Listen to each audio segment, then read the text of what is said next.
जिंदगी बहुत आसान हो जाती है जब परखने वाले नहीं समझने वाले मिल जाते हैं। कोई मेरा बुरा करे तो कर्म उसका, मैं किसी का बुरा न करूं, ये धर्म मेरा।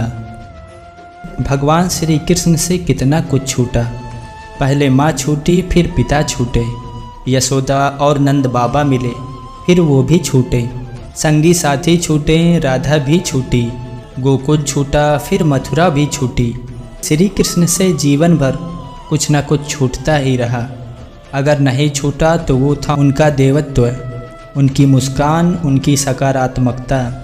इतना सब कुछ होने के बाद भी भगवान श्री कृष्ण दुख के नहीं, उत्सव के प्रतीक हैं। सब कुछ छूटने पर भी कैसे खुश रहा जाता है, ये श्री कृष्ण से अच्छा और कोई सिखा नहीं सकता।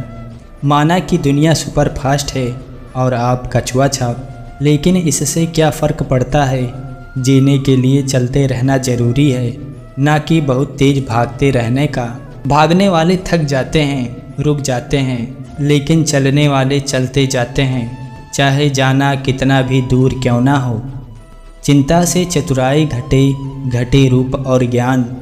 चिंता बड़ी अभागिनी, चिंता चिता समान। तुलसी भरोसे राम के, निर्भय होके सोएं। अनहोनी होनी नहीं, होनी होए सो होए। किसी की सहायता करते समय यह मत सोचिए कि वह भविष्य में आपके काम आएगा। बस सहायता करके भूल जाइए, क्योंकि आशा का भाव ही भविष्य में आपके दुख का कारण बनता है। आप जो भी कर रहे हैं उसे परमात्मा देख रहा है, दूसरे जो कर रहे हैं उसे भी परमात्मा देख रहा है। ना किसी को जताइए, ना किसी को बताइए। बस इतना विश्वास रखिए कि जब ईश्वर ने उसकी सहायता के लिए आपको भेजा है तो निश्चित ही जब आपको आवश्यकता होगी तो वो किसी न किसी को ज़रूर भेज देगा। काबू में रखिए, प्रार्थना करते समय अपने दिल को काबू में रखिए। खाना खाते समय अपने पेट को काबू में रखिए। किसी के घर जाए तो अपनी आँखों को काबू में रखिए। महफिल में जाए तो अपनी ज़ुबान को काबू में रखिए। पराए धन देखकर अपने लालच को भूल जाएं, अपनी नेकियों को भूल जाएं, दूसरों की गलतियों को भूल जाएं, अतीत के कड़वे संस्मरणों को छोड़ दें। दूसरों को नीचा दिखाना छोड़ दें, दूसरों के धन की चाह रखना छोड़ दें, दूसरों की चुगली करना छोड़ दें, दूसरों की सफलताओं से दुखी होना। और फिर देखिए जीवन कितना आनंदमय हो जाता है। एक व्यक्ति ने एक फकीर से पूछा कि उत्सव मनाने का सबसे बेहतरीन दिन कौन सा है।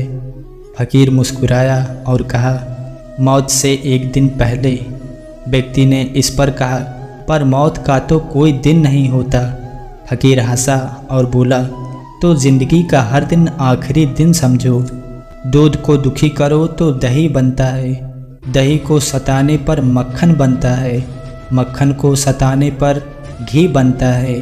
दूध से महंगा दही है, दही से महंगा मक्खन है और मक्खन से महंगा घी है, किंतु इन चारों का रंग एक ही है, सफ़ेद। इसका अर्थ हुआ कि बार बार दुख और संकट आने पर भी जो अपना रंग नहीं बदलता, समाज में उसका मूल्य बढ़ जाता है।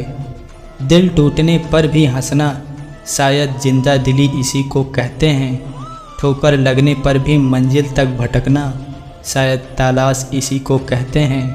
किसी को चाह कर भी ना पाना, शायद चाहत इसी को कहते हैं। टूटे खंडर में बिना तेल के दिए जलाना, शायद उम्मीद इसी को कहते हैं। गिर जाने पर भी फिर से खड़ा होना, शायद हिम्मत इसी को कहते हैं। और ये उम्मीद, हिम्मत, चाहत, तलाश, शायद ज़िंदगी इसी को कहते हैं।